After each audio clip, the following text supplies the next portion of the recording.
Jelang Lebaran, permintaan bahan bangunan terutama cat, plamir, serta kebutuhan mengubah penampilan rumah lainnya mengalami peningkatan.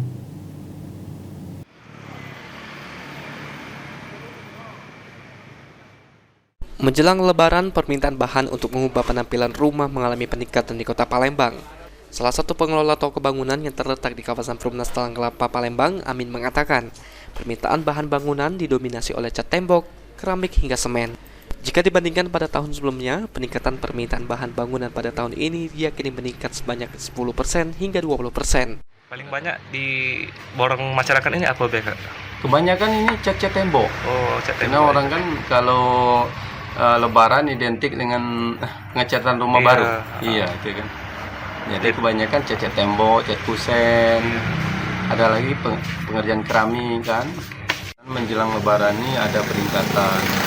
Ya, terutama di cat-cat, plamir-plamir, kebutuhan-kebutuhan ya, perlengkapan lah. Intinya itu kan ada peningkatan lumayan kalau untuk toko material kita. Tiap tahun memang kondisi kayak ini. Ya sebelum Lebaran, 2 minggu sebelum Lebaran, puncaknya sih sekitar seminggu sebelum Lebaran itu peningkatannya itu tinggi. Diprediksi puncak permintaan bahan bangunan akan terjadi pada seminggu sebelum Hari Raya Idul Fitri. Hafidz Zainul, Paul TV.